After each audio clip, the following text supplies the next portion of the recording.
Quick question before we even say hello today. How many things are you still waiting for the right time to do? Ooh, start a business, ask for a raise, start therapy, move to a new city. Should I keep going? Please don't. I feel personally attacked. But that's exactly it. We all have that list. And here's the thing nobody tells you. The right time isn't a real thing. It's a story we tell ourselves so we don't have to feel scared today. And the wild part, most of the people we admire most, the ones who built a career, wrote the book, started the family, made the leap, they didn't feel ready either. They just stopped waiting. So today, we're going to break down exactly why we wait, what it's actually costing us, and, more importantly, how to start moving now, even if your hands are shaking a little. Because someday isn't a day on the calendar. Let's get into it. Welcome back to the show, everybody. I'm Lucas. And I'm Sophia.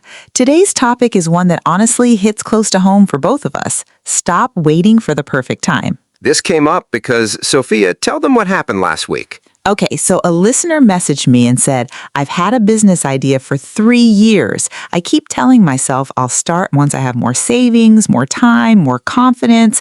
And I just sat there thinking, 3 years? That's not a plan, that's a pause button stuck on forever. And it's not just business ideas. It's the workout you'll start Monday, the conversation you'll have when things calm down, the degree you'll finish eventually. We push real life into an imaginary future where everything is easier. Here's why this matters right now, in 2026 especially. The world moves fast. Industries shift, opportunities open and close quickly, and waiting for certainty has never been more expensive. By the end of this episode, you're going to understand the psychology behind why we freeze. You'll hear real stories of people who acted before they felt ready, and you'll walk away with a 5-step action plan you can start today. Not tomorrow, today. So let's talk about the biggest lie we've all been told. Let's start here. Where did we even get this idea that there's a perfect moment waiting for us out there? Honestly, I think it's a mix of fear and marketing. Movies show the hero having one clean, dramatic moment of clarity before they act. Real life doesn't work like that. Real life is messy, and the moment never feels clean. It's true. I used to think successful people had this aha moment where suddenly everything clicked and they knew exactly what to do.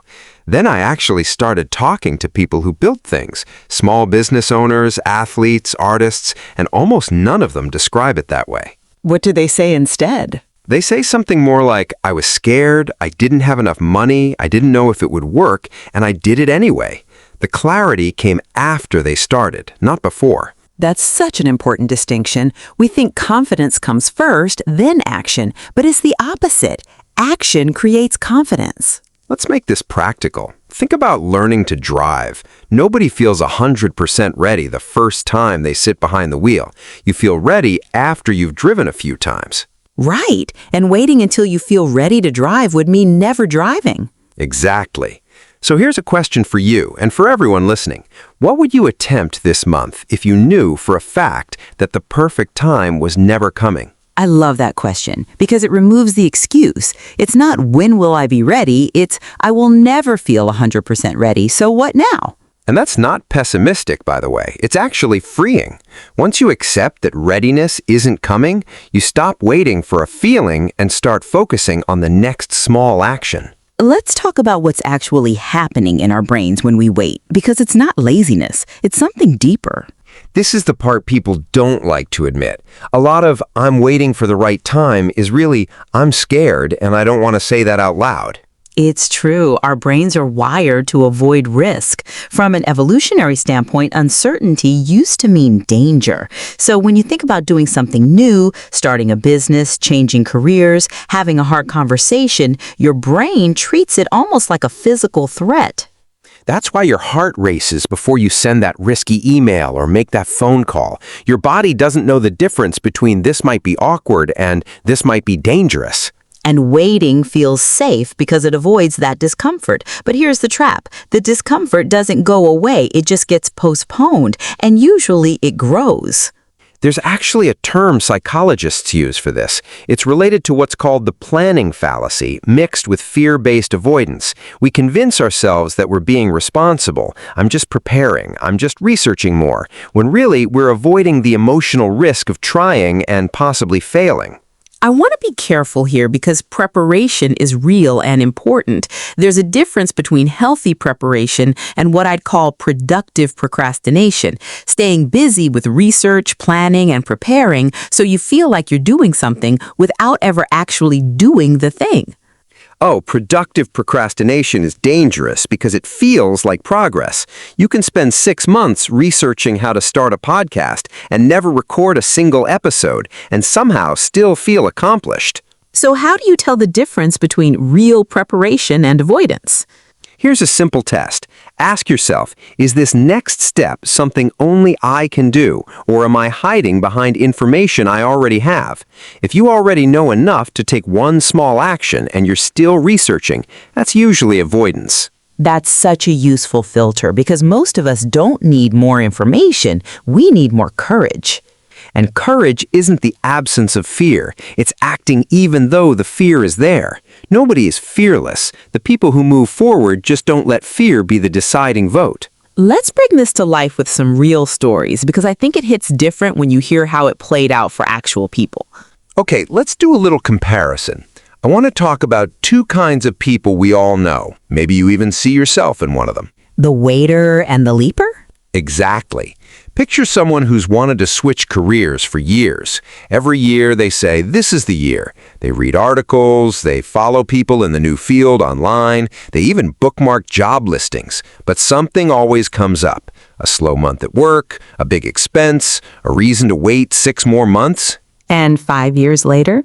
Same job, same complaints, same bookmarked job listings, honestly, just more of them.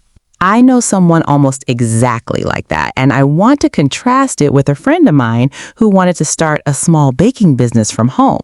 She had no formal training, a full-time job, 2 kids, and honestly, not a lot of extra money. Sounds like the opposite of the perfect time. Completely the opposite. But instead of waiting for the ideal conditions, she started small. She baked a dozen cookies, posted them online, and sold them to 5 neighbors. That's it. No business plan, no perfect kitchen, just 5 sales. And then? Slowly, it grew. A year later, she had a real, functioning small business. Was it messy at first? Absolutely. Did she make mistakes? So many. But she built something real, while the version of her that waited for perfect conditions would still be dreaming about it. That's the difference. Not talent, not luck, not even resources. It's the willingness to start messy. I think a lot of people believe that starting messy means you're not serious, but actually starting messy means you're serious enough to not let your ego wait for a perfect debut. I like that a lot. Serious enough to not let your ego wait. Because honestly, a lot of waiting is about protecting our image. If I never try, I never fail publicly. Which sounds safe, but it's actually the riskiest choice of all because it guarantees the outcome you're afraid of. Nothing changes. Let's talk numbers for a second, because I think people underestimate what waiting actually costs them over time. When we talk about the cost of waiting, we usually think of lost opportunities, the job that got filled, the market that got crowded, but I think the bigger cost is something quieter. Regret. Exactly. There's a well-known pattern in how people describe regret later in life. It's rarely about the things they tried and failed at. It's almost always about the things they never tried at all. That tracks with basically every older person I've ever talked to. Nobody says, I regret starting that business even though it failed. They say, I regret never starting it. Because when you try and it doesn't work, you at least get closure. You learn something, you grow. But when you wait and never try, you carry this open question with you. What if? And that question doesn't fade with time. It actually gets heavier. Let's make this concrete, though, because regret can feel abstract. Think about compound interest. With money, the earlier you start saving, the more time your money has to grow. Right. Waiting 5 years to start investing doesn't just cost you 5 years. It costs you the growth those 5 years would have created. Skills work exactly the same way. If you wait 2 years to start learning a new skill because you're not ready, you're not just 2 years behind. You're 2 years of compounding practice, mistakes, and improvement behind. That gap doesn't shrink, it grows. And relationships work this way too. Waiting to reach out to someone, waiting to say I love you, waiting to repair a friendship. Every day you wait, the emotional distance can grow a little wider. This isn't about creating panic, by the way. We're not saying rush into everything recklessly. Definitely not. This is about noticing when I'm waiting for the right time has quietly turned into I'm avoiding this indefinitely. Those are very different things, and it's worth being honest with yourself about which one is actually happening. So how do we shift out of that? How do we stop waiting to feel ready and start feeling ready because we acted? Okay, this might be my favorite part of the whole conversation because I think this one reframe changes everything. Let's hear it. We treat confidence like it's a gate you have to pass through before you're allowed to act. Like, once I feel confident, I'll do the thing. But confidence isn't a gate, it's a muscle, and muscles only grow through use. So you're saying people have it backwards? Completely backwards. You don't wait to feel confident to go to the gym. You go to the gym, and over time, you become someone who's confident in the gym. Same with public speaking, same with starting a business, same with dating after a breakup. This reminds me of something a mentor told me early in my career. I was terrified to lead my first meeting. I told him, I don't feel ready to lead this. And he said, nobody feels ready the first time. You're not missing readiness, you're missing repetitions. Missing repetitions. I love that. It's such a kinder way to see yourself. You're not broken or behind, you just haven't done the rep yet. And once you've done it once, even badly, the second time is less scary. The 10th time, it's almost normal. This is where I think people get stuck, though. They imagine they need to go from zero straight to confident in one giant leap. But that's not how it works. It's small reps over and over until the fear gets quieter. Let's talk about what a small rep actually looks like, because I think this is where people get intimidated. They hear just start and think it means quitting their job tomorrow. Oh, that's such an important point. Starting doesn't have to be dramatic. So let's break the myth that starting has to be big. If you want to write a book, starting isn't publish a bestseller. Starting is writing one page. If you want to get healthier, starting isn't run a marathon. Starting is a 15-minute walk today. If you want to switch careers, starting isn't quit your job tomorrow. Starting might just be updating one paragraph on your resume or messaging one person in that industry. I think the fear of starting big is actually what keeps people frozen, because if the first step feels huge, of course you'll wait for the perfect time to attempt it. Right, but if the first step is small enough that it feels almost silly not to do it, there's no more excuse. There's a concept I really like here. Some people call it the 2-minute rule. If a task takes less than 2 minutes, you do it immediately, no debate. And even for bigger goals, you shrink the first move down to something that could technically be done in 2 minutes. Give us an example. Let's say your dream is to become a public speaker, but the idea of standing on a stage terrifies you. The 2-minute version isn't booking a huge event. It's opening a notes app and writing down 3 topics you could talk about. That's it. And that tiny action does something important psychologically. It proves to your brain that you're capable of moving, even a little. It breaks the freeze.